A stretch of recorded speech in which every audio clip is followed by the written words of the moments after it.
This is the GTC Traders Podcast, the markets, finance, the economy, and commentary. Nothing within this podcast should be viewed as an investing or trading recommendation. GTC Traders is not a registered investment advisor or advisory service. It does not tell or suggest which securities or derivatives should be bought or sold. Analysts, affiliates, employees, or partners of GTC Traders may hold long or short positions within the currencies, derivatives, securities, equities, or industries herein discussed. GTC Traders and Secundus Puer LLC assumes no responsibility or liability for any trading or investing results. Facts, statements, data, and charts posted to the company website or mentioned within this podcast may unintentionally include inaccuracies. Content is for educational purposes only, and outside independent advice should be sought to confirm the validity or accuracy of any statement or claim made. You should ask the firm with which you invest, trade, or deal about the specific terms, conditions, tax implications, and risks of specific markets, and the associated obligations that such trading may place upon you. You should always check with your licensed financial advisor and tax advisor to determine the suitability of any investment to your individual circumstances. No assumption should be made in relation to the performance or accuracy of the methods shown. No claims are made as to the success or profitability of any statements made.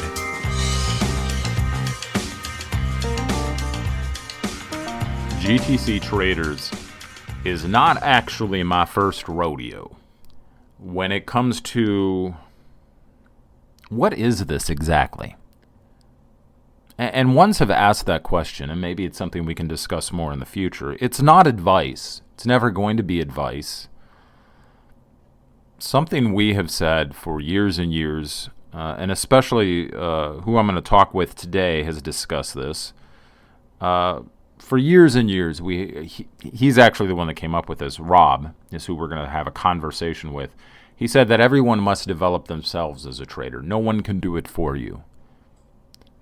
Now, to someone who is new, that may sound like a bit of a conundrum, a bit of a contradiction. It's like, okay, I want to get to where you guys are at, so how do I get there? Like, teach me something I need to know. And we turn around and say, well, you got to turn yourself into a trader. And it's like, well, that's sort of like, what was that one Star Wars movie where Anakin goes to Yoda and says, hey, how can I save the people I love? And Yoda says, hey, you know what? You just got to let go of all of it and just let be what be. And it's like, thanks a lot, buddy. Thanks for nothing. That didn't help. But it is the truth. And so there's this dilemma of us trying to express what we mean by you have to turn yourself into a trader the same way we turned ourselves into traders. What exactly does that mean? How do you develop yourself as a trader? Because this is not advice, and we don't believe in gurus, as we'll go on to discuss here. So we had a thought, what if we had, not in maybe an interview, but conversations with traders, either traders who are developing themselves on that path, or developed traders who've been in the business for decades, like ourselves. So that's what we are doing here. Our first conversation with Rob, and you'll probably recognize him if you've listened to other podcasts. I've known Rob now for, I think, and he can correct me if I'm wrong here, I think 9 years now. I think it was in 2014 he and I first ran across each other. And when we ran across each other and we first started talking with one another, again, there was that same idea, right? I love the way he put it back at the time. He said that, and this was his phrase, and I was like, that's just perfect. A real trader can sniff out a real trader, sort of like two old dogs sniffing at each other, right? Just the way we talk about trading, even if our approaches are wildly different, and our approaches are wildly different to markets. We trade different markets and in different ways. There's a real trader can sniff out a real trader. They really can. And so we got to know one another. I am a member, as you may have heard other podcasts with Rob, of Discovery Trading Group, and we talked more there. And we went on to develop other projects together, suffered pain together, but now here we are 9 years later. Now what's funny about Rob is in some respects our approach is so wildly different. In many respects we communicate very differently. Not that one's better than the other, it's just different, right? We trade very differently. As friends and business partners will do. We have laughed and argued very passionately, I'll put that very diplomatically, over various projects. But when we boil everything down, we find that trading is trading. And the same base principles must be applied, as well as the same pitfalls. And like I was saying earlier, we also firmly believe that traders are not born that way. Nor can... It's difficult for me to try to find a way to phrase this. Me, the wordsmith, right? But one individual just can't implant into you trading. Like, just copy what I do. It's not like the Matrix where you just plug into it and it's like, let me just download the knowledge you have. And now, wow, look at that. I know Kung Fu. I'm a trader. It doesn't work that way. Each individual must develop themselves as a trader. It's not some metaphysical thing. It's very, very real. And there's so many forms and different forms of trading. You have to find what resonates with you personally. And since we're all different individuals, what's going to resonate with you personally may not resonate with me, or may not resonate with Rob, or may not resonate with other guys at GTC Traders. And so we thought ones might enjoy listening to conversations with traders and listen to how they developed. We're not going to sit here and talk about like furu trading strategies, right? But how did we develop as traders? Where did we come from? Such that we developed into a trader. And what a better place to start with Rob. I call Rob a very close friend of mine now. In addition to business we have done together. And now we have I won't call it an interview. I'll call it our very first conversation here about developing as a trader here at GTC Traders with Rob. So for anyone listening along, Rob and I have different approaches to markets, but you know, there's some synchronicity. There's some areas where we meet, but then we're looking at different things, and that's something that he and I have both talked about a lot. Right? You have to find what resonates with you. People are just different, and we all develop differently as a trader. I've developed differently than Rob. Rob has a completely different approach than I do. And somebody else is going to have a completely, separate approach, and it just goes on and on ad nauseum.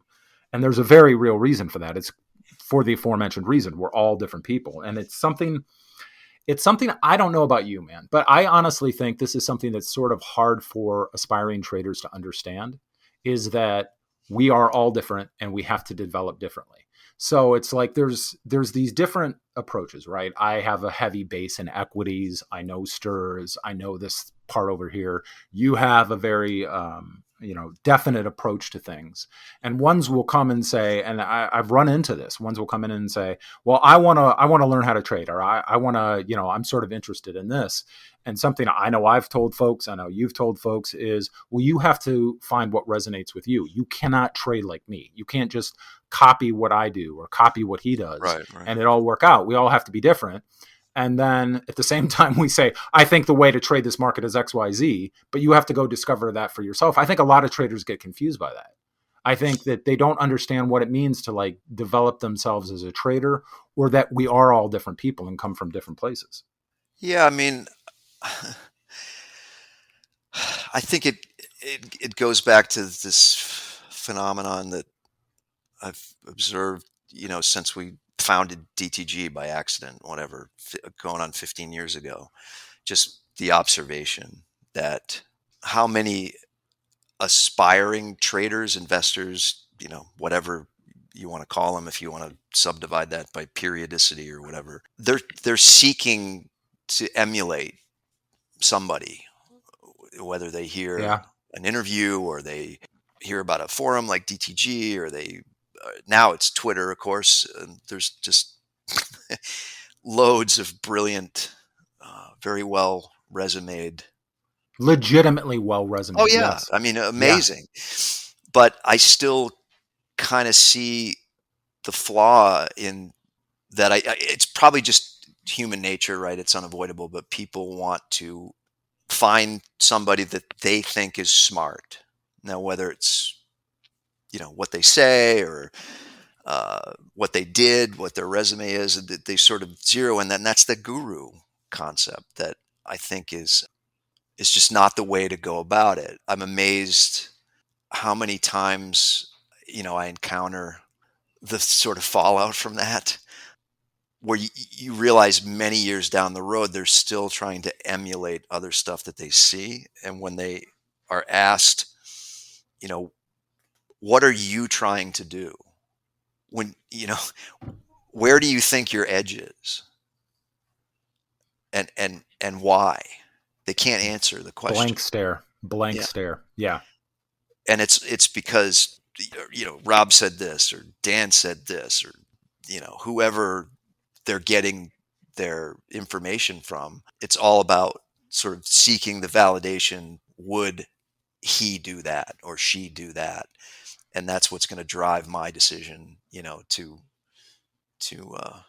make my decisions. And that Yeah. goes all the way from tick scalping to, super long-term positions. I've seen it across the periodicity spectrum. So. Instead of referencing the thesis or where they think the thesis has edge and how they've thought about that, yeah, exactly that. They reference another individual, Yeah. or they'll reference, what that individual said, how smart individual is.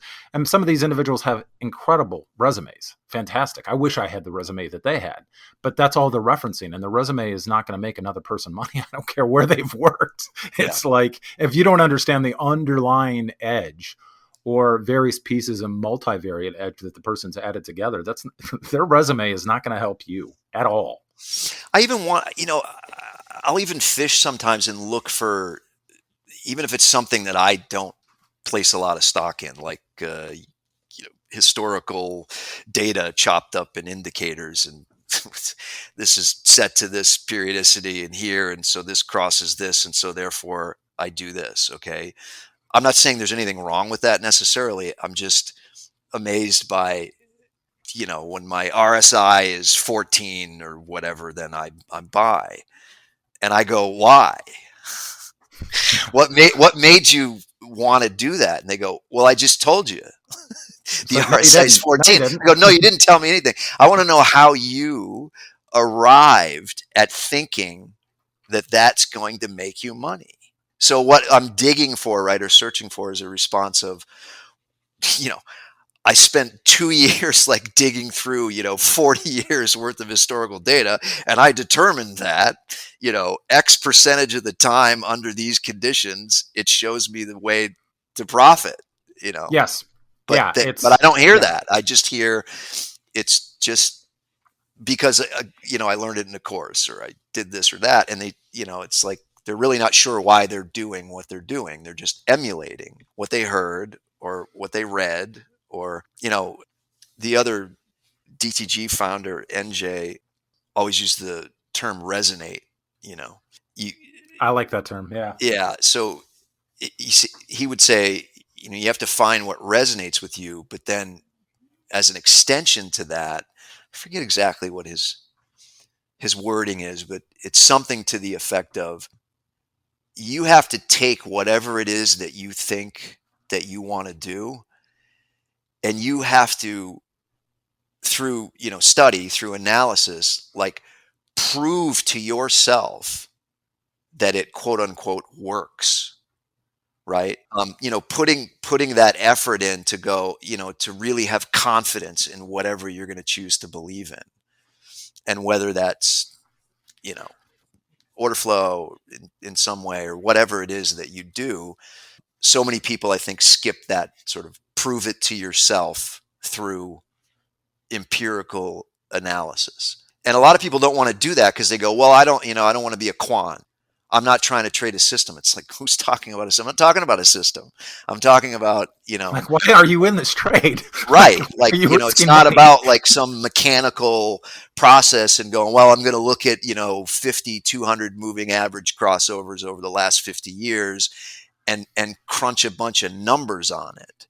It's not about that. It's about, you're either going to go through that process and go, well, this is a pile of crap, this isn't really going to get me the money, or you're going to do that and you're going to go, this 5,200 thing is pretty pretty good, and then start to maybe take it to the next level and go, well, why would that be? Okay, what's 50? And if they're daily plots, then 50 is 50 days, and 50 days is like 2.5 months or something like that. So then that's 200 is almost a year, and okay, so And what am I thinking that blah big blah money blah is blah blah, doing in right? that Yeah, time, and how are they adjusting positions, and why am right. I It's in this particular yeah. market behaving this way specifically Or as is it this just particular that market? those moving averages are so well uh, known and attended, and everybody, well, the S&P is above the 50-day or is above the 200, and the talking heads That's and the correct. pundits Yeah. talking about it as if, well, I mean, let's not kid ourselves. I mean, that what I call self-fulfilling prophecy of that kind of stuff is very real.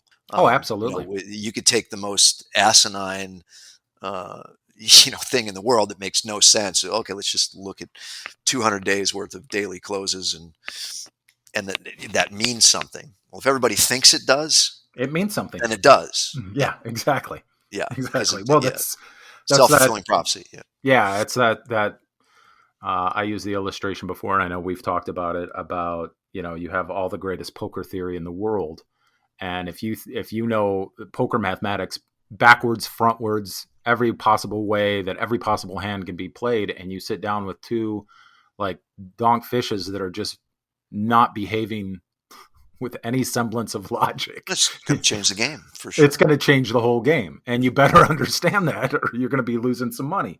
So, but it's funny. We're sitting here talking. I know something else I saw recently before we get to the next thing. I think that all of the preceding is why they focus so much, and this is something we've talked about ad nauseum over the years. They focus so much on entrances. Yeah, Like that's they don't think about like, okay, I think this, I agree with you. I think this for myself and my own processes, and I'm not knocking processes.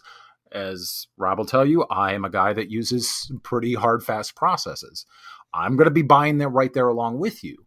But the reason I'm buying with this process has nothing to do with being hyper focused on the entrance. It's because I've pulled apart all of those things, and they yeah, just, right. yeah, It's you've already validated that your reason for doing that, is has merit because you yeah, it did the has, work. yeah, it has an iterative validity to it. Right. It Right. can be put in an iteration and it makes sense. What I would love to hear sometimes some of these aspiring traders to say is, I have no idea whether this is going to work or not as far as this binary event, but I've proven to myself over an iteration that I don't have to be exactly specific with the entrance, but over an iteration, it can give me positive expectancy, or at least it has in the past. I don't know if it will this time. And I've got another risk mitigation in place and ready to go just in case things go the other way. It's like, oh, Sure.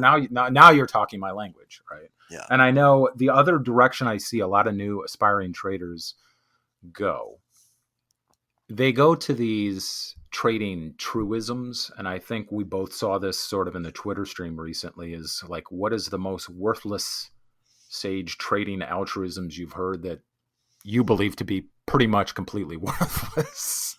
Oh, and they right. Yeah. I and remember. they think that's the missing key, right? They think, well, okay, if I'm not supposed to focus on entrances, if I'm not supposed to if I'm supposed to know something deeper about trading, well, then I'll go to all of this psychological stuff. And I'm not saying that trading isn't an incredibly psychological game. It's very much a mental game. You have to act opposite the way human beings generally react. But they go to that and they think that's the end all be all of trading. And it just sounds, to me, I don't know about you, but to me, a lot of those, and I've noticed there's whole Twitter accounts that dedicate themselves to these trading proverbs and saying them over and over again. And to me, it looks like that old SNL skit where like Will Ferrell was the male cheerleader, and they got up and it's like, yeah, team, go, yeah, trade and control your risk. And it's Give me like, an okay, example because I forget what was in that. I vaguely well, remember it's the like, thread that you're talking about, but yeah, the thread is like, what's some of the most worthless trade? Like, always go with the trend, and the trend is your friend. oh, the You trade, know, yeah, that stuff, yeah, yeah, that stuff. And yeah, it's like, always control your risk with a stop loss order. And it yeah, just, I don't know. To yeah, me, and the percentage risk to equity. yeah, that was a tricky one, right? Because the ones were like, well, Well, it's that's worthless. context. I don't remember exactly what I said about that, but in almost every case, it was sort of like, well, it depends. That could either be good advice or bad. It depends on. All the others, Yeah. there's no, there's no red light, green light. It's not heads or tails.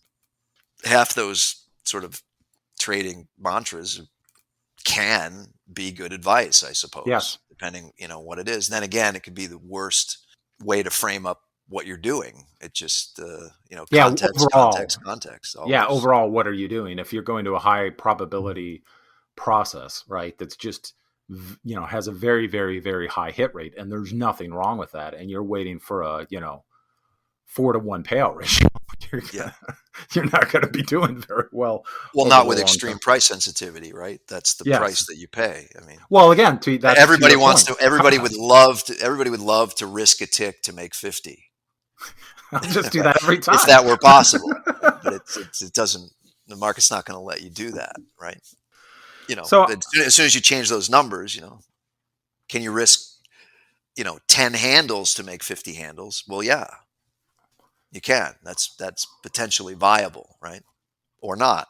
or not, like if you're Yeah. trading stirs and constructs back in 2015 and you're waiting for 20 tick moves, good luck. Yeah. And a fly against a fly, you'll get in 5 years, maybe you might Yeah, get 5 years, it might move and in maybe a ZERP not. environment. Yeah. Yeah, it may go the other way because of just the way chaotic markets move. Yeah. I mean, in ZERP, 4 or 5 ticks literally in a 12-month period in flies was pretty standard. Yep. So So we've already sort of developed here that, okay, there's nuanced context to a lot of these trading, psychological, whatever we want to call them, altruistic sayings and proverbs that are out there, and that people have to develop their own way. I wanted to talk a little bit more about how we develop as traders and how we develop, because we are all different people. So I'm going to back up here a little bit, and we're going to get a little bit into background with Rob. And I'm just going to ask, where were you born at? deep in the woods. I'm from New England. I grew up Okay. in a very rural town. So what kind of kid were you growing up? Were you were you like buying a bicycle in one part of the city and had already had it sold in the other part of the city and working in ARB with bikes? Well, first of all, city would be good. There was no city. Gotcha. I grew up in a very rural environment, and there wasn't anybody. I spent most of my childhood by myself because nobody lived near us for miles. So I was on a solo mission most of the time. I mean, it Gotcha. sounds it sounds like old people stuff, and granted, I'm not young, but I did walk, miles Don't, if to you, catch the okay, I bus was gonna say, through just don't say snowbanks uphill. and all that. All that was true, very true. I mean, people go, "Come on!" It sounds like when I was blah blah blah. I used to wade through 2-foot snowbanks, and I had to walk 3 miles to catch the bus to go to school. No, I really did. I mean, that really was my childhood. So Sort of, because we're both about the same age, sort of banging it out as a young kid and just figuring out the world around you through the school of hard knocks. yeah. Well, I just had I mean, spent a lot of time in my own head, so I guess many of those qualities are well applied, I guess, to this Oh yeah, stuff. So. yeah. There's an aspect there, and I realize more and more as time goes by, I'm sounding like that 52-year-old that always bugged the piss out of me when I was 19 and 20 and 25. But that being said, as a disclaimer, I am finding that the way I grew up and just having to bang out problems and be in my own head and learn how to solve problems has a lot to do with my ability as a trader. I worry for young people, they don't have that as much as what like you and I had maybe growing up. Yeah, I mean, I did the usual stuff that rural, kids would do. I mean, I, came home from school, I chopped wood. We heated the house with wood and stacked wood, chopped more wood, carried wood into the house. I mean, it's, obviously it wasn't winter all the time, but that's what I remember. And spending time on the shore in the summertime, and had a couple lobster traps, and just summer But and that, winter in New England. yeah, and for people that didn't grow up that way, I think it's important for them to understand. And as you know, I grew up that way. We'll get to me at another time. but you do spend a lot of time in your own head. Oh, And 100%. I mean, that's really, that's all I did really was live in my own head during that yeah, time. yeah. So, were you a good student? What kind of music were you into in school growing up? Were Yeah, you top, were you were top. you like the stoner type? Because we're both Generation X. Well, So no, so in elementary school, I was top in the class in terms of grades, like by a big margin. There was a lot of it's kind of derogatory, but a lot of really rednecky, kind of, stereotypical, most of the kids that I went to school with. It was very small. I mean, I had maybe, boy, I don't know, maybe less than 15 kids in my class.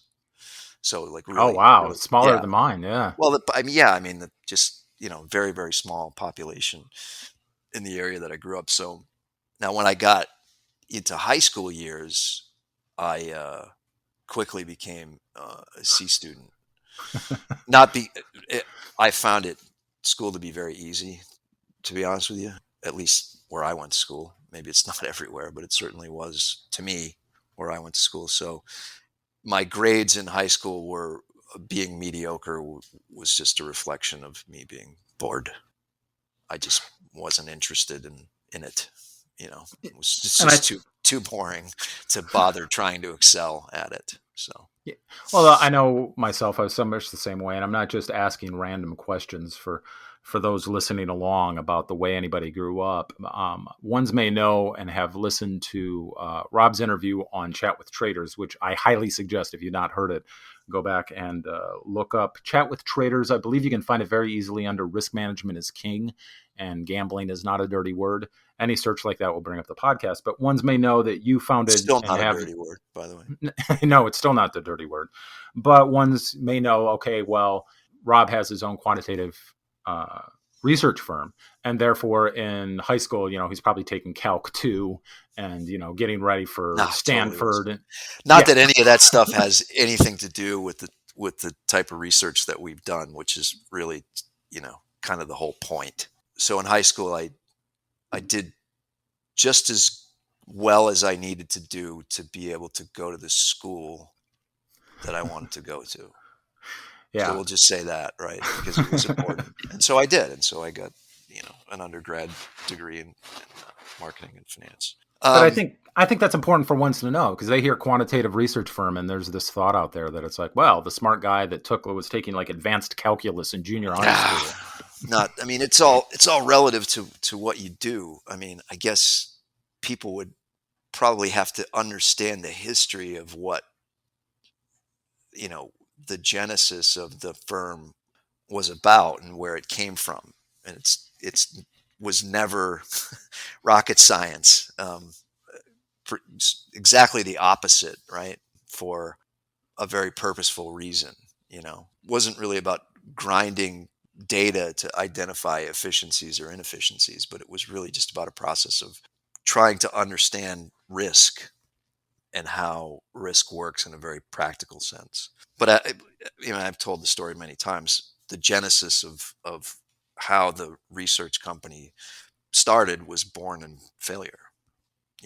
I was trading a very short-term scalping strategy in the ES at the time in a prop partnership structure commodity pool. Anyway, we just it was before the big push for quant stuff, and we just had the bright idea that we were going to come into the forefront of automation, and we were going to It's real simple. I'll just automate what I'm doing. it's real easy. That's what we thought. We were so naive that we could just hire somebody to, code what we needed coded and obviously move through testing phase to expand what we were doing into other markets and then apply automated execution after the fact. And we learned the hard way that it's not easy.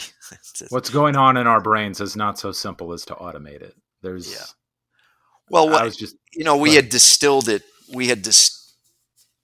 I thought that we could find a way to use indicators in creative ways to duplicate discretionary things that would reoccur, regularly. Yeah, because you have that discretionary feel every now and then, and there's this tool that Well, it's a fires off huge every part of now it, and then. but I So had, why shouldn't they just you just match them up, right? You just yeah, identify. Yeah. I was just very naive into. I just didn't realize how much discretion was being imparted into something that I would have thought was extremely mechanical. Yeah. That's the simple answer. So what happens if somebody can visualize anything, right, that you do? If you imagine how many times, so you have a certain criteria of which you identify trades and you enter your trades, and what, it doesn't matter what it is, but you know that there's certain times when technically everything is right, but that little guy on your shoulder says, don't do it, don't pull the trigger. Well, all I that stuff, literally just had that moment this month. yeah, I that all literally that just had it. stuff, right, uh, enters into the equation when you code something that you think is mechanical and then you backtest it, because all those trades that you didn't take, or all those extra things that you did, or all those trades that technically you were, you really should have got this out of it, but you hit the parachute a little early because you were nervous about something or some data was coming. When all of the, even if that occurs infrequently, when all those things enter into a program that's been coded and backtested, the difference in results between your actual results and what the backtester is spitting out is massive. And it's so difficult. And I know you had to. I remember you actually saying this. For those listening, Rob and I went through a project where I was sort of working out by hand an idea for a new program, and I distinctly remember you chuckling a couple of times because it's like reliving watching myself.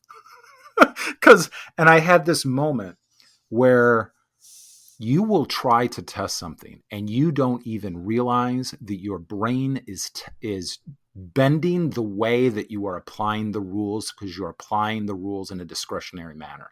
Yeah, And and I could simple data too. That's and it's very, very simple data. Nothing is involved as, tick data down to the, nanosecond level. We're talking very, very simple, but I'm applying my biases to it until I finally had this moment where I said, okay, I'm going to prove that I'm not doing this in a discretionary manner, applying these rules. Cause and I don't know how I did it, but I just sort of segmented my mind into saying, okay, in this respect, when I take this in sample data, I'm going to be very rules based. I'm not going to look at the results, and I'm just going to apply entry here, exit here.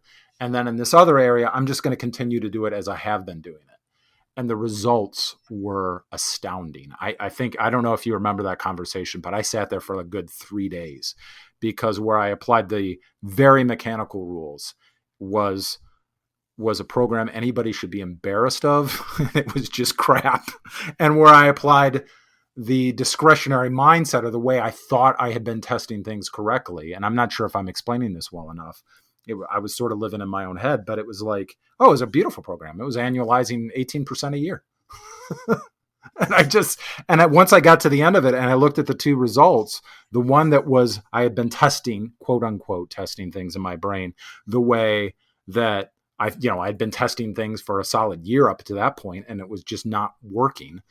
And then the one that was very mechanically based, where I didn't look at the entrances and exits, it was like night and day. You wouldn't even been able to tell it was the same market. It was just, it was only at that moment that I realized how much discretion had to do with my trading. Yeah, it's a hard hard lesson to learn. Uh, well, it's not. Look.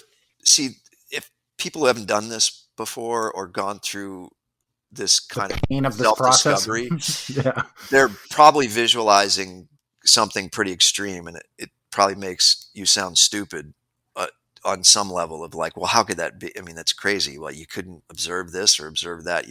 I think a lot of People people don't don't know. realize. Well, Yeah. part of what they don't realize is, like, with any reasonable risk model, it doesn't matter how many occurrences or whatever the process has, but with any reasonable risk model, it isn't going to be many winning trades in a given period, whether it's a month, quarter, year, whatever, that sort of makes the return. I mean, if you're, betting crazy amounts relative to your equity and you have these, 10% swings every single day or every other trade. I'm not speaking to that. I'm talking about, a real sort of, dead center type asset management worthy program that's probably not going to annualize more than 30% a year, and probably less than that. And a Yeah. futures program, something that's landing in the sort of 9 to 25% annualized return, depending on what it is, right? Yeah. In such programs with risk overlays that are appropriate to produce those sorts of returns, it's not a lot of occurrences that makes the return or breaks the return. So let's say in the course of a month, if you had two or three occurrences where, well, with my discretion, I didn't take this trade, and that's good because it was a loser. Or with my discretion, I bet twice as much on this one, and that's good because it was a winner. It was a winner. Or Yeah. this one was omitted and this one was added, or this one, I didn't take because, NFP was coming tomorrow and I didn't want to get caught offside, or, whatever. That little handful of things that are different is where you have a massive divergence in what a purely mechanical execution of the program is versus when that little bit of discretion is sprinkled on top. Yeah. And it's huge. And that's why, Yeah. in our inaugural process, I say the research firm, it wasn't a firm at that time. It was, we hired a guy to code stuff, to evaluate, to bring him into the team. Okay. That was how the genesis of that happened. And what happened is he was given all the materials and he was coding it and demonstrating that the code was accurate, but the results were nothing like. Here's your piece of garbage. Right. So Yeah. I'm like, why is this so wrong?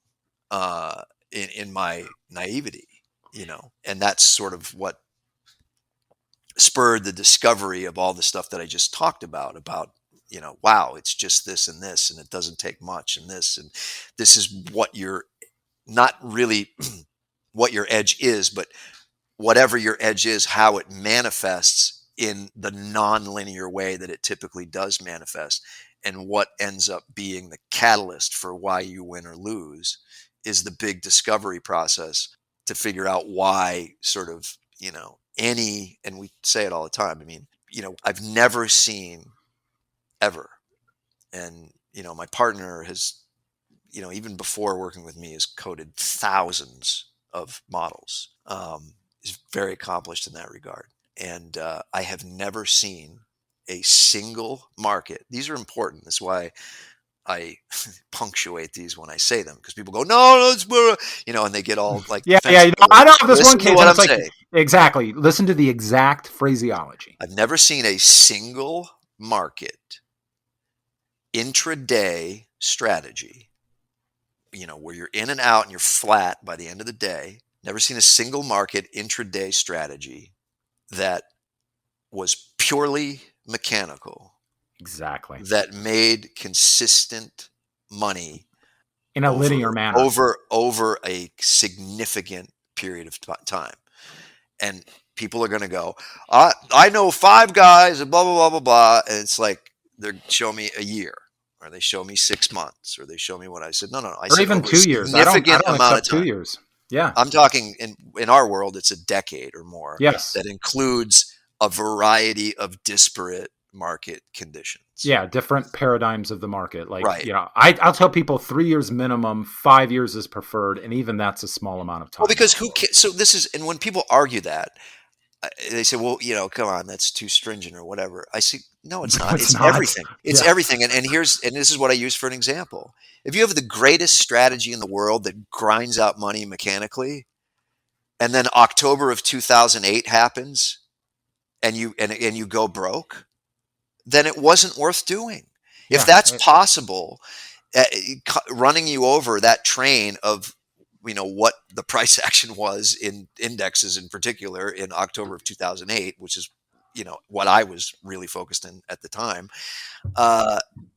Who cares?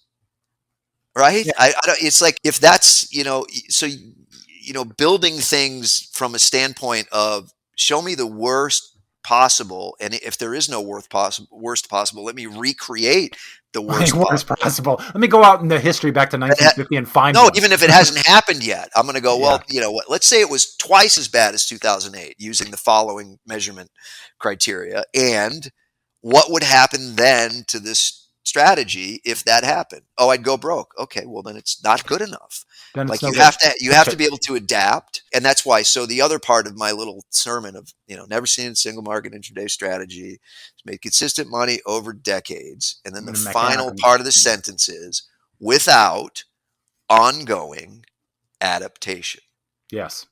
So people go, well, what's that mean? And it's just what it sounds like it means, right? Ongoing adaptation means, like, when conditions change, as they're changing, how does what you do adapt to those new market conditions? Now, all that said, as soon as you start adding markets, extending periodicity, and adding strategies, Oh, all of extending that periodicity is detail huge too. Yeah. all of that Yeah. detail becomes less and less important, to the point where it's not important at all. You can look at some of the largest CTA firms, I don't want to name any names, but trading the most money are typically multi-strat, long, short. I'm talking in futures, right? CTAs. Yeah. Yeah. That are trading 50 plus markets, to the point of the criteria for entering and exiting the markets might as well be gibberish. They're just being exposed to the markets, the details of every little entry. The edge doesn't come from that. The edge comes from mathematical advantage of the risk model. If you're risking if you're risking 1 unit to make 2 units and 50 things long, short at the same time, With totally different theses on the underlying just the strategy. math Yeah. advantage of that 2-to-1 risk overlay is going to grind out money, Yeah. right? Just by doing that. So it's all about designing the risk model for those kind of programs, which is the type of stuff that we've worked greatly on in our firm. That's the takeaway, right? Is that you can't, with a single market intraday, you can't, you probably aren't going to stay solvent enough to achieve an edge from math advantage if you catch a bad run of cards, right? That's the problem.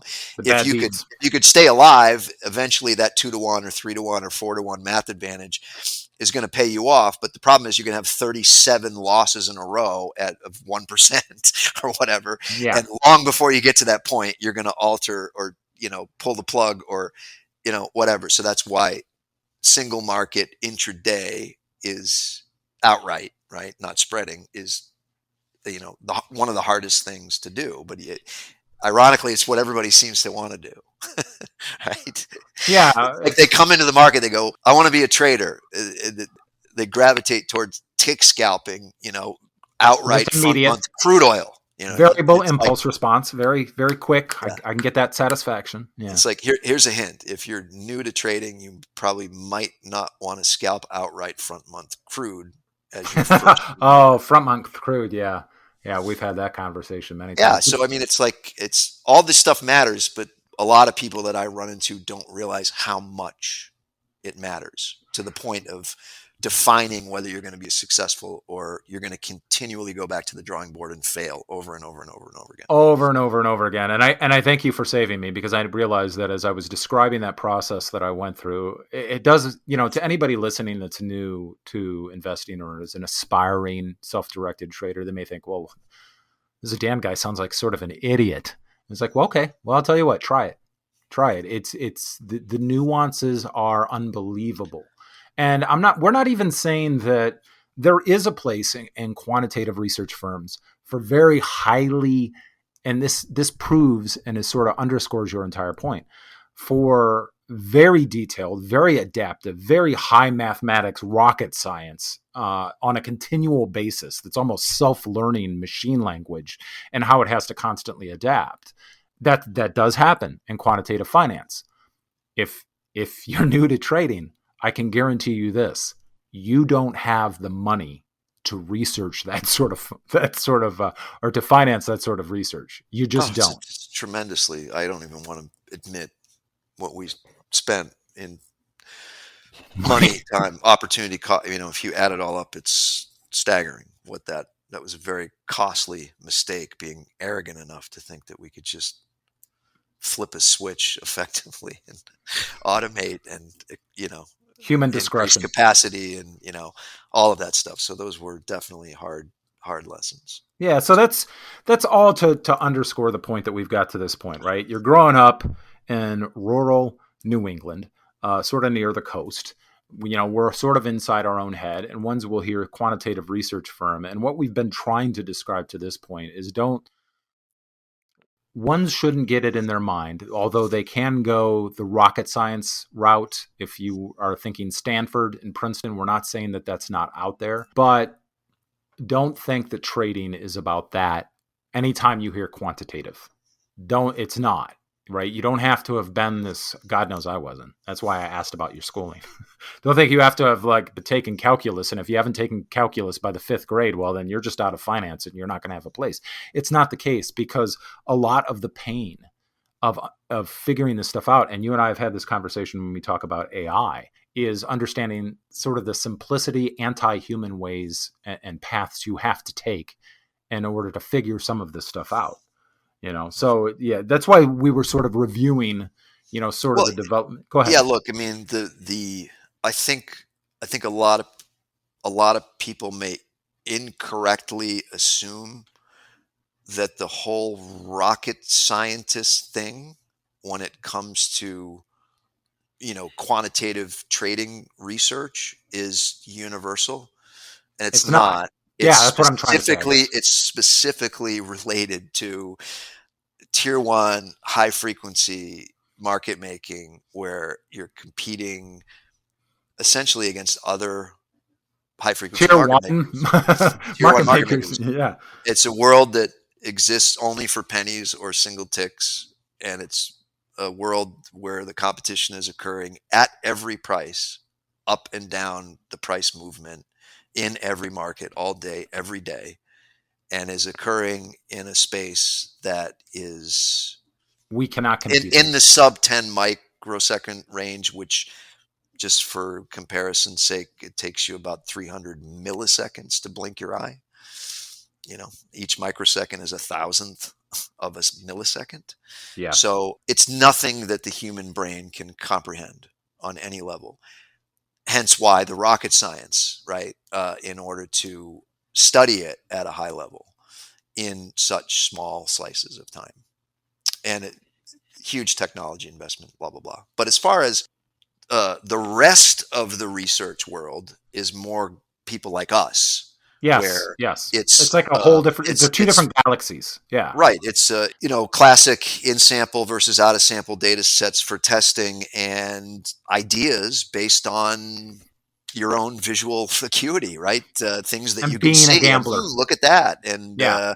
I think maybe that's exploitable. And then, okay, so what happens if we put that in the blender and we code it and we see, and, if I did this when this happens and this was happening at the same time, and I bet this much to make this much, for example, how much would I have made if I did that since 2008? Or would I have lost money? That's the type of research that everybody outside of the HFT, because where would you apply rocket science to that stuff, right? I mean, yeah. What would you do? What use would high level mathematics have in designing trading strategies that are based on longer periodicity? Yeah, that you can see. That's not like 300 milliseconds. It's edge that you can actually see, right? Yeah. So yeah, it's why you said earlier longer periodicity. I mean, and I would argue that anybody that does, I just don't, and this is just my own personal credo, I just don't believe in that stuff. I don't believe in, somebody taking, 100 years of S&P data and putting it in a blender and applying a bunch of freaking equations to it. And they go, well, see what? It's a completely complex, ever-changing environment where it just doesn't matter, like whatever happened over the last X. It doesn't It doesn't mean the pattern's going to repeat. It doesn't, you're starting every tick really from square one when it comes to like what's going to happen next, as far as I'm concerned. So, research is, it's not about the details. It's a broad fact finding mission. Yeah. Generalities is what you're after, to try to find if certain things have merit, And So continually peeling the onion to find, okay, you yeah, think you have an edge. Is that really the edge that you yeah. And the think more it the is? more complex you make it, because every little change to the risk overlay, or you know, uh, entry Volatility and exit adaptation. criteria, whatever, Yeah. it's like every little thing, every little turn of the screw is potentially massively impacting to the end result. So the And last the thing I would want to do is go, oh, that's okay, because there's this equation where I don't even understand yeah. what the equation is. I just know that I plugged a bunch of stuff in and it spit something out that was profitable. That would be the last thing I would want to be involved in, or anybody that I know that's kind of, interested in, beating stuff up the way we do. Uh, I just, uh, you want to be able to touch it, feel it, see it, Explain understand it. it. Right. Talk for And, 3 hours about it because you understand what you're right. So trying to do. all the coding and back testing is to shortcut the process of telling you how well you would have done with the terms and parameters and risk overlays and everything set certain ways, and so that you can, study those relationships and try to understand what sort of changes are more sensitive or less sensitive to the overall process. Is the risk overlay and the math advantage from the risk overlay super important here? In other words, is this a program that just loves to be winning in the 30s and 40% of the time range, with, when you Three to do one or win, two to three one. to Yeah. one, 2 to 1, 4 to 1 on the money or whatever, it lives there, right? Like a And lot of that's its trend nature. following That's stuff its does. beast. That's how Right. you That's have where it to lives. exploit it. Yeah. Whereas other stuff is just lives in, like, I bet 1 unit to earn a half a unit, but I win 85% of the time. Yeah. Which, exactly. And then there's certain things that live on that side of the spectrum, and sort of everything in between. So, but that stuff isn't discovered through calculations or coding or No, anything. These are no, the it's things not. that you just sort of decide at the outset of, again, observation. When we started, the things that I say I routinely run into that people can't seem to answer. I do this because I'm emulating this guy, and this is what he does, and it's this. And then I go, yeah, but why do you do it? And they don't really Do know you know what it where is. he worked? Do you know what he did? Right, It's like, exactly. Yeah, yeah. it's like, well, that's good, but And I believe that he worked there. And I think he's a fantastic trader, and I'm not disputing look, him. there's so many Why smart are you people, but risking money there? Yeah. yeah, look, I'm not going to name them, but I could name at least 5 people that are sort of my inner circle or whatever on Twitter that I communicate with a lot. You know, Highly respect them. highly respect them, and every single one of them doesn't do anything like I do it. Yes. And they could come And to each one every of us. single Yeah. and I don't do anything like the way they do it. But yet, because I couldn't, and they couldn't. You know what I mean? There's just, And they could come to each of got us your and own say, thing. hey, I've done this trade 500 times. It's going to win. I'm doing it next. Neither you or I are going to take that trade. And conversely, I could go to them. I could show them a big, long grid. I could show them a big sheet. This is why I do what I do. And they're going to look at me and say, yeah, well, good for you. Yeah, it's Enjoy just your trade. Go with God. yeah, yeah. It's just. But I can tell you one thing about every one of those people in particular, and countless other ones out there on Twitter that are successful in their own right. Every single one of them has put in the work in that respect in order to really understand why they think they can beat this market, whatever it is, in whatever context it is. They didn't just decide it by reading something. There's a tremendous amount of observation, whether it's from experience, guys trading in the pit, or on the screen, or whatever. All of that stuff goes into the blender, and you form your opinions over time. And if you haven't been in the blender yet at all, and you're new, obviously now Just wait. You'll you're get most there. likely a screen trader now, and Yeah. I guess. But assuming that you are, and you are just starting, all I can tell you is you better just be at your desk and just staring at shit until you go blind, until There's something no other speaks to way. you. There's no other way. There Because if really you isn't. think you're just going to buy a course or read something or talk to a couple guys or listen to some smart people or people you think are smart on Twitter, you know, there's no shortcut for the just staring at it until something screams at you, you know? There's just not. It's having to, in Mike Tyson's words, take the punch to the face and learn how to take the punch to the face and exactly what that feels like, Yeah. which I think, just speaking of the blender here for a second, it speaks to risk. That's an aspect we really haven't discussed to this point, but if you've just bought some course or listen, if you're going to quote some trader on Twitter, quote me, quote Rob, anybody else, I can guarantee you, if you come to me or Rob or any of these other people and ask, hey, why'd you take that trade? They're not going to tell you, well, it's because I learned from my mentor. They may talk about their mentor, but they're not going to say, because he would take this trade and therefore I'm taking this trade. No, they're going to sit there for 4 hours and tell you why they believe that they can control the risk and make some money, and over an iterative process make some money in this. They understand the thesis behind the whole thing. They're not going to quote somebody else. They understand what risk is and real risk, and what it means to take a punch. As we both know, you and I have both taken our punches to the face. Yeah, I think that's a rite of passage too. Being gutted. I think that Yep.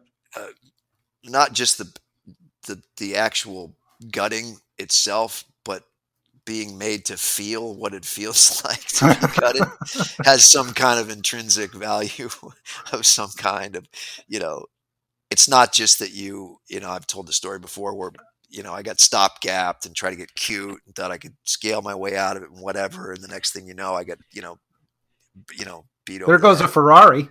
Yeah, it was $80,000 or something like that. And it's not that. It's the one. It's after. Or even during, of just the realization that you're stuck and you're not getting it back, and you have to admit that you did it to yourself, and all of that, and that feeling like you really don't know, because it just sounds like a number, and you go, okay, well, at some point I'll get stop-gapped and blah blah blah. Well, no, I mean, you probably will, but if you will, when it happens to you, you have to feel that, what it feels like. I don't just mean losing the money. I mean the feeling of just feeling like a failure. What an idiot! You know what I mean? That not just that, but I thought I was going to outsmart the market, and it showed me, and I knew that. I knew it before I did this. So why did I do that? You know what I mean? That's the part I'm talking about. Yeah, and being able to admit it, having the character and the ability to say, I did this. Because we both know, and I can cite sources or actually examples many people know of, people that are smarter than I will ever hope to be, who got stuck and got gutted, and the market that is the actual guru came around and eviscerated them like a velociraptor. And it was always, well, this happened, and if that wouldn't have happened, and if that, that's all true. It's all true. If that wouldn't have happened, you'd still be up, but it did. And a lot of the smart people just could never admit, you are the one that made the decisions that got yourself into this position. Mm-hmm. Yeah. So, that was brutal. I'm just reliving that. Yeah, let's get away. Well, I want to talk a little bit more about risk here. So, growing up, I had like 250 spoos on when that happened. I mean, by the time it was done, I didn't start with 250. I ended up with 250 because I was being cute. You know what I mean? So yeah, you ended up with the 250. Started with half that, and that's when the Velociraptor gutting came along. Yeah, but I want to not to dwell too much on the pain that neither one of us want to think about too much, because we've been there. But I sort of want to circle back to what we were talking about in the beginning, right? About the way you and I both grew up. And I know there's a lot of memes out there. I know there's a lot of social media sort of, ideas about how Generation X grew up and they're the real folk. I'm not trying to highlight how we're a better generation or any sort of dichotomy like that. Oh, wait, there's still hillbillies today, isn't there? Yeah, there is. See, now you're getting into my path. You're getting into my real neck. Well, I'm not. That wasn't derogatory. I'm just a little further north. But it's the same. It's the same thing, right? It's the same thing. It's There's just less hills where I grew up, but Yes, exactly. But no, I took it as a compliment. Are you kidding? The pride I have. But lowland Billy. exactly, Something. exactly. It's still out there. It's still rural. But the idea of living, like we were talking about in the beginning, right? You have to be a kid. Well, you don't have to be a kid, but you've had to had some time working things out, just sort of spending time in your own head. And I want to circle this back into, so, okay, you grew up, great student starting out, New England area, sort of near the water as well, but being rural. So how did things progress from here? Like, at what point do you remember an actual point where it's like, this is where I was introduced to trading, and this is where, like, all of these lessons of growing up and being in my own head and sailing and discretion and risk, and now I've got this thing called markets. Do you actually remember that moment? Because some guys do, some guys don't. It wasn't really a moment. I mean, I was really also very interested in games, you know, uh, of chance in general, cards and such like that, sort of simultaneously. So I I had that too. That was part of it. But no, I mean, it really didn't. I mean, certainly when I went to college, and certainly in my first year of college, I there were two things that occurred simultaneously in my first year in school. One is that I had my very first roommate in the dorm in college had a brother who was a local who had a seat on the NYMEX trading crude. Ah, So that was that, and had a seat. Wow. getting to know him and hearing all the stories about what he did, and because he was a lot older. He was an older, a much older brother to my roommate, and because we were 17, 18 at the time. So there was that, and then also I had to do a paper on something related to investing. Okay. I didn't know that. Yeah, and I this was in the heyday of the great trend followers in the futures markets. Turtle traders. Yeah. Correct. Yep. Yeah. And so I learned all about those guys, and not so much that they were kind of a thing at that time, and commodities were trending really well, through the 70s and the 80s, and which speaks to what we were talking about before with market paradigms. There will be, and then they weren't, right? Will work. Yeah, exactly. And then there was a huge drought of those trend following programs that were, consistently doing, having 30, 40, 60, 80% years with reasonable risk overlays too. I mean, as CTA programs, and then all of a sudden, as long as you could handle those drawdowns, because they were pretty steep. No, they're big. Yeah, it's just a whole, that whole alternative asset class thing is a different thing anyway. But I'm just saying, so those types of programs were famous at the time because they were doing really well. But what I was more interested in was, like, how do they do what they do? Why?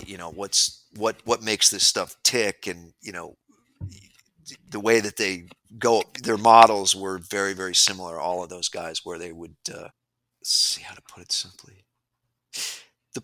They seemed rule based. They seemed rule based. 100%. But they were all based on the general thesis, again, based on in-sample observation. What did they do? They looked back at history of the markets, and they saw how they were moving, and they saw that the markets were generally trendy. So when they developed the risk model for those, what's the best way to profit from a market that's moving directionally consistently? And this is how the risk overlays evolved, being unit based, where, to try to put it as simply as possible. Add more. Right. Okay. Why did you just put your first unit on? Well, because crude oil is going up. I noticed you just put a second unit on. Why did you do that? Because it's still going up. Meanwhile, and then another unit and another unit. So as long as the market's trending, you keep adding units until you're maxed out. So that's a whole thing in itself that is still applied today by people, and it's not necessarily in futures, not necessarily in trend following programs or whatever. But I use a portion of that idea. Yeah, it's a certain kind of a risk thing where you believe that if a market is rising or falling, that it's more likely to keep doing that than not. So you keep stacking risk. So that's like a thing. And all of those trend followers at the time were into that. And, I was the guy, even at that time was asking the questions where like, yeah, it makes perfect sense to me, but then they would be fully committed with 5 units on, and then the market would go sideways. And I feel like, well, how is that efficient? Now you're maxed out, and you Punch in just the gut. Punch in the gut. bought into the Punch in the highs, gut. right? Yeah. Like Yeah. most of your risk is at the end of the move, So that's it's a whole thing. But again, the context of the fact that they're not doing it in one market, they're doing it in every single listed commodity market in the world, long Because they short. have the funds to do so. Well, yeah, it's that, and also just the non-correlative aspect too, where, yeah, to your point, the funds meaning that they have the margin you have capability. enough funds where you're not fractionalizing your sizes when you Yes. have your risk. Yeah, so that's important, but they were less concerned about that in those days, and that's part of the reason why they had such big drawdowns and big swings too, is because they weren't accounting well for the fractionalization. So, it's massively, different when there's less equity, right? So, yeah. You go and how down to, where does the fractionalization begin, right? So, you started off well, and you understand that this program will lead you into X amount of drawdown, and that's happened. And mentally ahead of time, you say, yeah, I'm prepared for that, until you actually draw down to the 32%, and you've taken first that punch to the gut.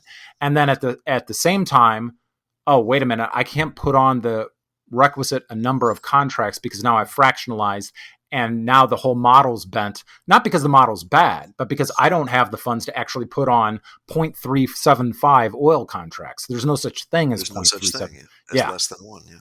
Yeah. It's that fractionalization that ones would get themselves into. Yeah. So it's I definitely learned a lot from studying that stuff. And, ironically, that was all the stuff there that I was first exposed to then, decades earlier, was really what saved the initial failure of the research project that I always talk about trying to automate a bunch of S&P So what you're saying, scalpers. I hate to interrupt you here, but in other words, everything that came before is your development. Like we were talking, and I want to focus on this. Sure. The whole part is you have to develop as a trader. You have to learn all of these lessons. So what you're saying is like what you had learned about these trend followers, all of a sudden you're trying to develop some programs, and oh wow, yeah, I've got that knowledge in my back pocket. Well, yeah, with the part, why does it work, and the concept of what I call math advantage, and that's not an industry term, it's my term, but it's just the way my brain likes to think about, is your risk mathematically advantaged or disadvantaged, meaning, are your wins bigger than your losses or vice versa? And both are valid, but that early study of that stuff and the learning that there's a very strong inverse relationship between win rate and profit factor or math advantage, right? It's almost immutable. It is immutable. Remarkably powerful, and there's a few things that you can do to help it twist be less so, but not much, because it's nature. Yeah.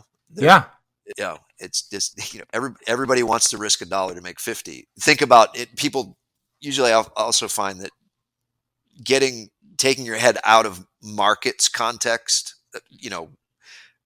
capital markets, trading markets on the screen or whatever, and thinking of it in more practical terms in your regular life, whether it's, real estate or buying stuff at a store from a merchant or whatever, and putting things into that context sometimes helps you kind of see it better, and not be clouded by all these by what's on your screen. And think, exactly. I'm doing these math equations on my screen, and this should work. And it's like, just like, does it make sense? Does it make sense that that a market, any market like the S&P, that you should be able to find a way to come in and put a stop loss that's 1 or 2 ticks outside of your entry at some specific point in the ES intraday, and then have a fixed target of 12 handles. So you're effectively betting 2 ticks to make 12 handles, and that your win rate would ever be high enough to transcend the fact that you're literally going to be stopped out on 90% of your trades, whether you ended up being right or wrong about direction. You know what I mean? Like Yes. that's reality. That's what happens. So everything in between is like, of course, like if that was possible, if that sort of inefficiency actually existed, where there was some way to do that, it's only a matter of time before the market finds it and squashes it and And makes it. squashes it. Yeah, Absolutely destroys it. it's just not. There isn't that kind of an inefficiency is not going to exist for very long, if it exists at all. So, it's that practical thinking, where it's just Common sense. It's you not a look at math comps in equation. real estate. It's like all the houses are selling for 1.1 million, but I'm gonna find a way to buy one for 600,000. Yeah. I No, you're mean, it's not. just you're not. I mean, it's just not gonna happen. You know what I mean? Or you're not gonna. It's just there's always that common sense.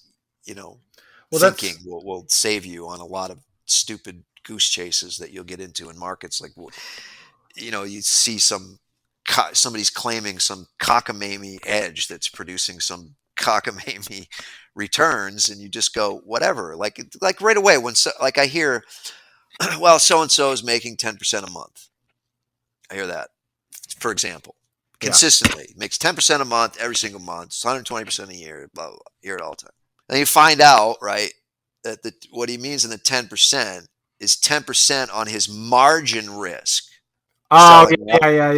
yeah. Good. So it isn't Margin 10%. cheating to capital. Yeah. Right. Yeah. So there's that. Or even in the rare case that it is futures guy and he really is making 10%, you find out that he's risking 5% of his equity on each trade. Yes. Well, so if you're risking 5% of your equity in each trade, all you need to be is 2 trades ahead for the month in whatever your series is, and you're up 10%. So it's not impressive. If a guy's betting, a quarter of a percent or 0.5%, in layman's terms on the trade, and he's making 10% a month, and his hit rate is, whatever, and it's 40 something percent, is this and that. Well, then it's, like, wow, really? And then I might be interested to look further at what this guy's doing to Yeah, achieve but I'd have this level of questions. consistency. But Yeah. chances are, it's commensurate with risk, whatever Well, it that's is the that whole he's thing. That's where returning. I was going. It's like my first questions are going to be about the underlying thesis of the risk model, because the only question I have in that scenario is, okay, when is this thing going to see a statistically normal, not bad, not the whole thing blows up, but a statistically normal 10 streak loss?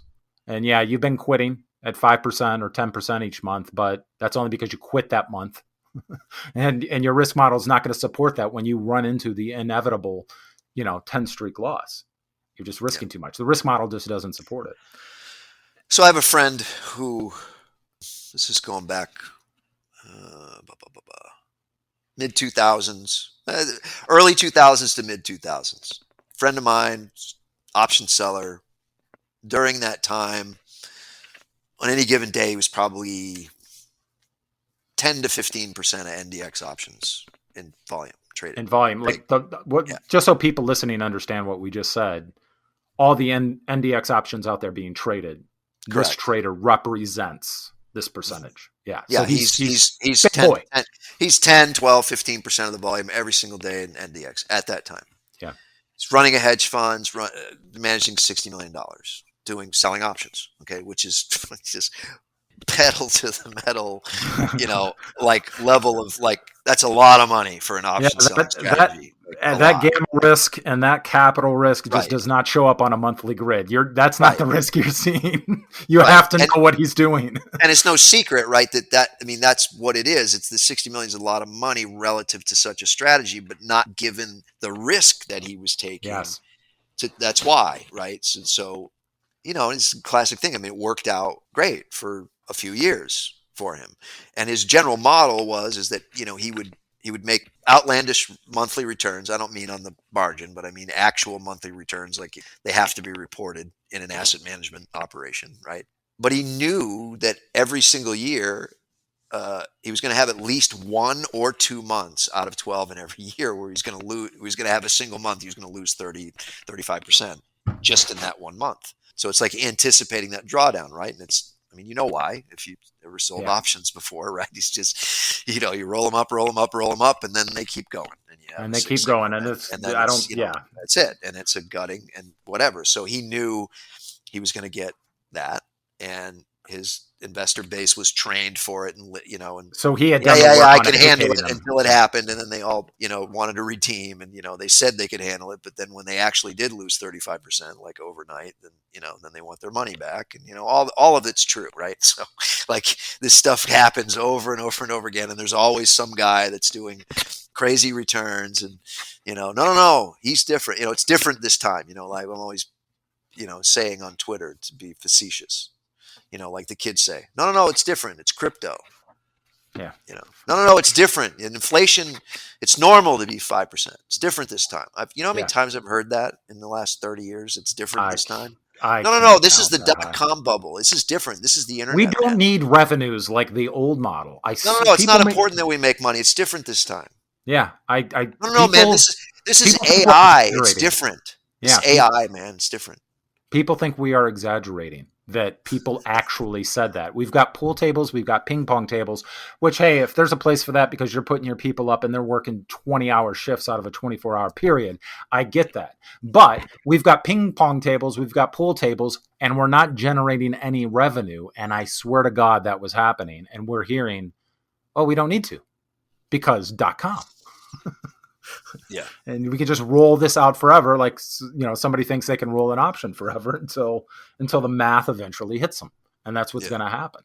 And there's no other, I think the thing I really want to highlight to folks, and it's just been the basis of our conversation, is this is part of that development process we were talking about. You have to be in long enough to take the punches, understand the underlying theory of maybe what went wrong or what you're trying to do. And just, there's no other way. It's you got to take the punches to the face and learn this stuff. There's no other way. The math isn't going to help you. A 14-day RSI is not going to help you. Somebody's resume is not going to help you. This new AI thing. It's funny you brought up AI, because that's something I didn't get to say in that podcast that I was talking about, is AI will not, it's funny because I've been trying to find a way to enunciate my thoughts on AI, is what we were talking about earlier when it comes to a rule set, right? And this is something we have both seen. You have to understand the underlying thesis. And this is where AI is simply, my thoughts, and I know you've said the same thing, it's going to be a marketing term. We've run this thing through AI and artificial intelligence has proven the thesis. But any asset manager that's ever been around for any length of time is not going to entrust understanding the base underlying theory to AI. And what I'm trying to say by that is nobody's going to say, hey, I got an AI model. And so you pour a bunch of investors in, and let's say that you understand the structures that you have to trade under, and you're trading under some structure, and the AI model has done that. And what you were just saying a few moments ago, no one's going to want to hear when something goes wrong or your drawdown goes a little bit outside of the statistical norms. Nobody's going to want to hear, hey, what's going on here? They don't want to hear their asset manager say, well, I did what the AI model told me. What they want to hear is that asset manager sit there for like 4 hours explaining the base underlying theory. And that's where AI can never, ever, ever, ever help you.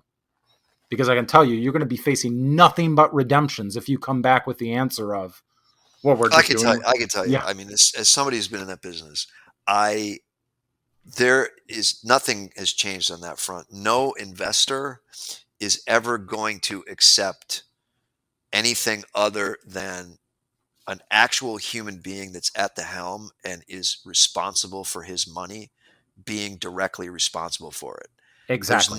There's no room in the business to go, no, we just got some dot matrix thing that runs in the back and tells us what to do. You would never raise money doing that because nobody would. Yeah, you're never even going to get to the point. They of want having you to to tell them. They want you to Yeah. impress them. They want to feel like you are smart and you know what you're doing. And even if you're a quant and they know that you're the guy who's programming the stuff and watching it every step of the way, that's responsible for their money. They don't want like, well, I got an We AM on let it. AI to tell us what to do. That'll Yeah. never fly. Yeah, Never. you're never going to get to the point of raising the money to have to explain to investors why you're in drawdown, because nobody's going to buy it. Nobody's just going to follow that. It's like, No, and if you're in drawdown, they're they are gonna blow going to you up. redeem. And if they don't redeem, they're going to want you to really explain to them why they shouldn't. Talk them out of it. I mean, and again, it goes back to personal responsibility. So they're just not going to throw That scene from The Big Short. Where's my money? Yeah. Oh, Or he look, wants it.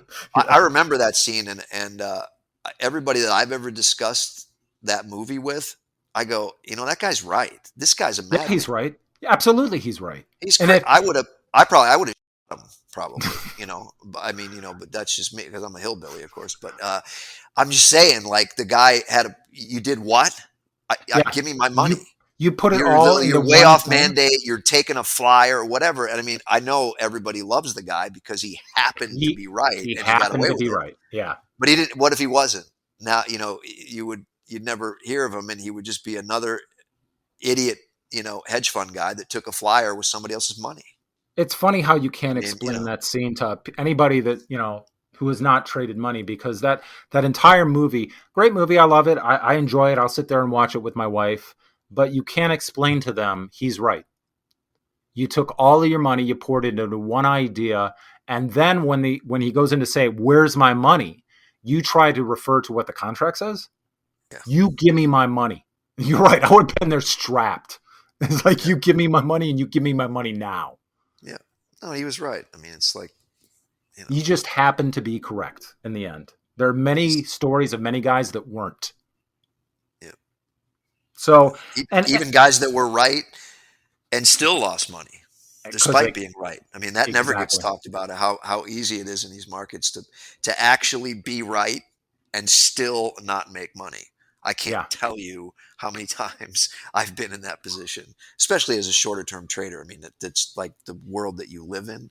But I mean, it's just, heartbreaking to live under the guise of, just because you got it right doesn't mean you're gonna. Doesn't mean anything. You've seen I've had guttings, absolute guttings, and I was right. It's funny because we've talked several times about, like, you and I are in our 50s, and we may sound like we're all over these places, but what you had mentioned about the way you and I grew up, it all ties back, I think, into what we were talking about before. And because of our experience, I think you and I talk about, different things that we've learned, and people may hear that and say, oh, wow, that's interesting, or that's interesting, or that's interesting. And that really hasn't been the point. The point has been, this is how we developed. These are the things we've learned because of our past experiences. And maybe just this last little bullet point that we can talk about just a little bit, that I think people have to understand in their development as a trader. Like, what does it mean? Hey, you got to become your own trader. It's like, yeah, that sounds good. What does that mean? You have to be stubborn. Yeah. I mean, you have to be stubborn. You have to take these punches to the face we've talked about. You have to take what you learned and apply them, or learn it about turtle traders. Like, we can't tell. Here's, I guess, what we've been trying to say is, we can't tell other traders what they have learned in their life up to this point and how to apply that. Because very obviously, all of these things are going to be very different than what everybody learns in their life. And then all of these different experiences will change what resonates for each individual person. One person, everything they've learned, everything they've developed, they have developed in discretion in life. They have learned, and they don't resonate with all of these experiences together in compilation. Tick scalping doesn't resonate with them. Maybe 3 to 5 day position trades does resonate with them. Maybe spread trading and pairs trading doesn't resonate with them. Maybe it does, but I don't know. And plus, there's the objective thing. We haven't even got into objectives. Maybe we can discuss that at some point in the future. But we don't know what the culmination of all these tiny little variables has created in them, what they're looking to do, right? The entire topic we didn't get to, which was objective, and how this all culminates in what resonates with them. And I think that's what you and I both mean when we tell traders, you got to develop yourself as a trader. I can talk about my experiences, or you can talk about your experiences. And these have all built us into what we are. But you have to take all of those experiences and find what resonates with you, because it's going to be different for every person. And the only thing that's going to take you to the next level, because I see a lot of this, I see guys talking about how, and I was just looking on YouTube because I was like, I wonder what some of these guys out on YouTube are talking about, how to develop as a trader. And 9 times I saw the phrase, it's this simple. There's nothing simple about this. You have to be stupidly stubborn and It's just the hardest job in the world. That's why yeah. it's the best paying job in the world too. If you're successful, it's not easy. Yeah, Go ahead. no, I mean I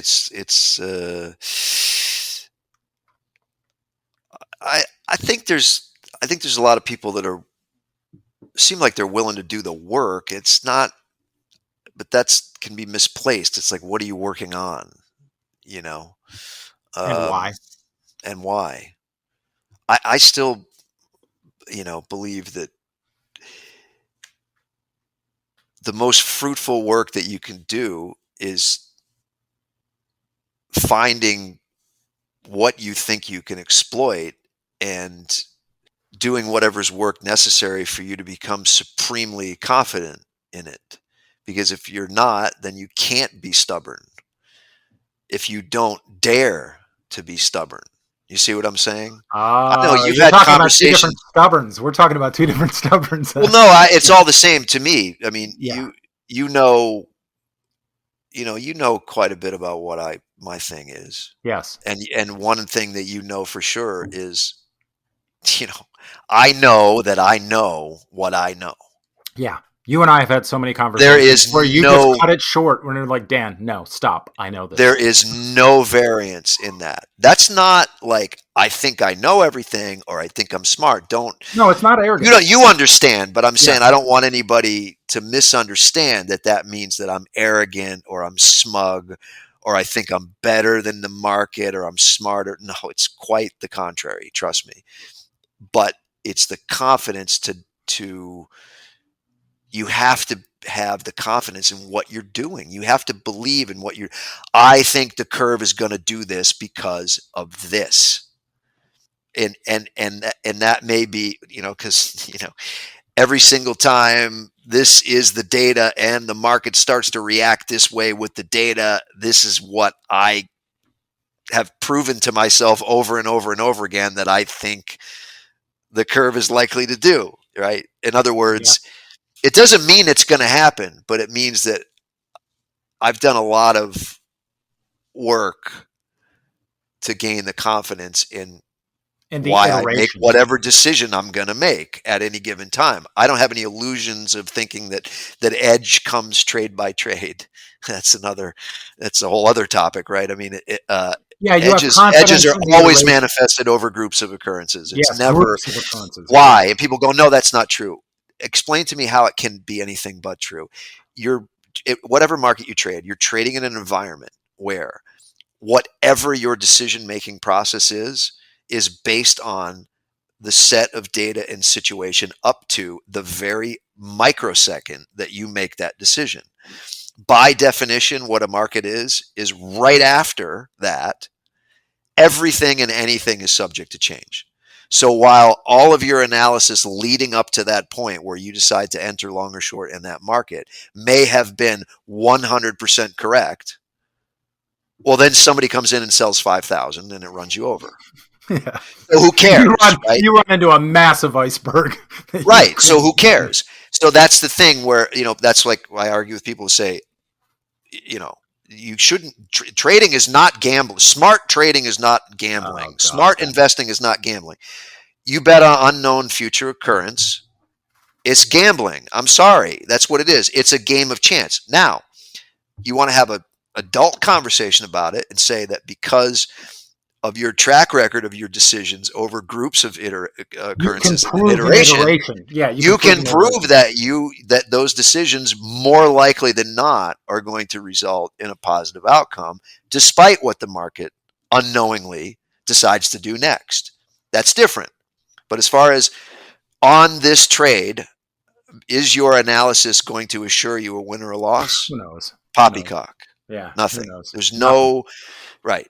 So, and if you're not truly understanding of that going in, you just set yourself up for disappointment, right? I mean, because the worst thing that you can do to not have that confidence that we're talking about, knowing what you know when you know it, really understanding what it is that you're doing, is to falsely believe that, trade by trade or occurrence by occurrence, that if you win, it is evidence of prowess, and if you lose, it's evidence that you failed somewhere.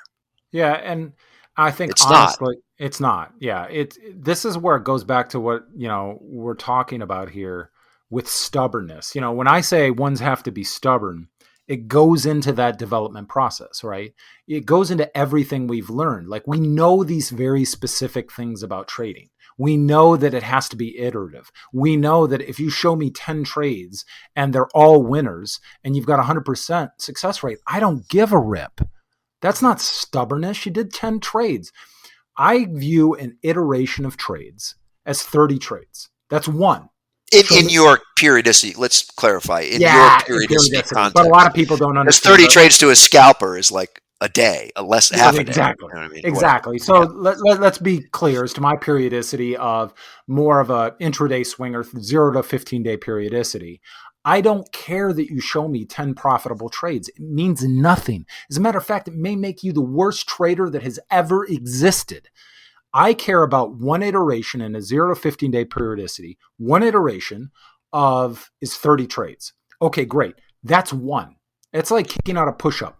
You showed me one push-up. I don't care about one push-up.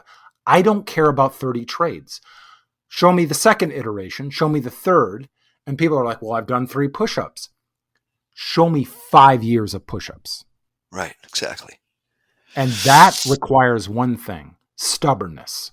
And the only way you get to what I'm referring to as stubbornness, which other people may view it as differently, is where you've developed in life. I think that what we just talked about is a perfect example of what I'm trying to set up. You come at it from the standpoint of a tick scalper. 30 trades is nothing. I come at from the example of somebody that's maybe got an options trade on, or a cash, 1-to-1 cash position of 0 to 15-day periodicity. 30 trades is, it's one iteration. It's nothing to a tick scalper. Well, why did we develop in those different ways? Is because we just developed differently, right? You developed in the way of understanding gambling and understanding games from earlier on, as you were talking about.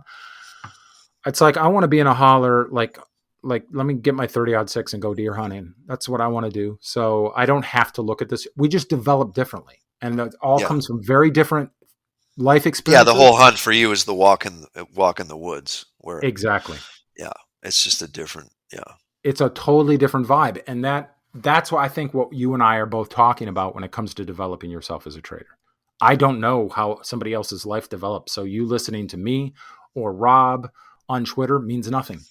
Like, I don't know. What have your life experience has been? Develop your way of what resonates with you. Now, I think if you want to be, because of what resonates with you, an intraday scalper, because of that's what resonates with you, cool. Now, okay, let me show you what I've learned about intraday scalping. That's cool. Somebody can be a mentor, but I think being a mentor and a guru are two totally different things. I don't believe in gurus. I believe in being stubborn. What resonates with you? How did you develop in life? And which one of these thousands of approaches to trading do you want to approach because of the way you've developed as a person? It's going to be different. Well, you know me. I mean, all over the DTG stuff is no guru. We just don't like the guru concept at all. It just doesn't, I believe everybody's going to naturally land eventually, in pursuit of, trading or investing in markets exactly where they should be. They If may they're have a couple stubborn enough. false starts. Yeah. Yeah. I mean, no, I just mean maybe they, through the traditional methods, they buy this course or listen to that guy or do whatever How I they did it. do. And then they land on the, scalping, and they go, I just don't really like this scalping thing. I see myself as more of an investor. And then, and eventually they'll probably get it right, Yes. but then once they do, I still think the most important thing, whether you're technically oriented or more fundamentally oriented, Or even motivated by guys back in the Chicago trading by the seat of their pants. Purely discretionary does work. yeah. Well, Yeah. in the pit, it's more about where the paper flow is coming Where from. the paper flow is coming from, and I so know that totally different. You Yeah. kind of can't really compare, but it's But different. what I'm saying is, it's like there's a discretionary feel, and like you've just been saying this whole time. I apologize for interrupting you, but it's like they're going to land where they're going to land, right? And each approach is viable for whatever that person is. Well, either way, yeah. What I was driving at though is that no matter where they land in terms of strategy, periodicity, the market that they trade, or whether it's fundamental or technical, even if it's look, these days on the screen, it's about, all you have is history, right?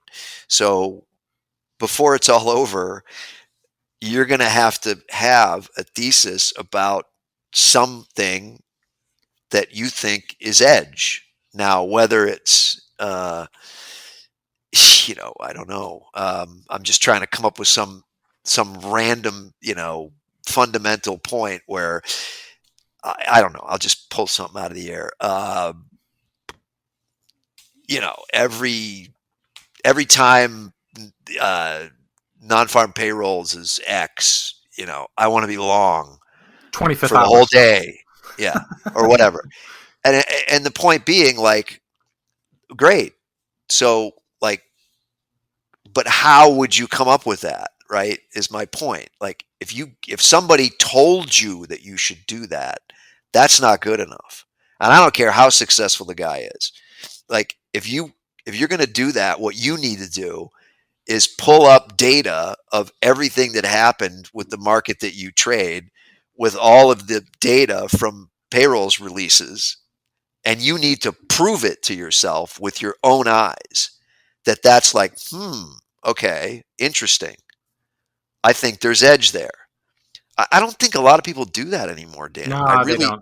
I don't see it. Like, they come in the forum and I ask them those type of questions, and it's like they don't have the answer. Now, if you ask me anything that I do or have done, in whether it's outrights or spreading or anything, I can tell you that I have.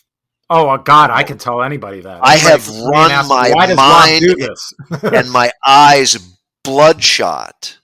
Yeah, proving it to myself. Yes. The stubbornness of proving it to yourself that this is actually something. Correct.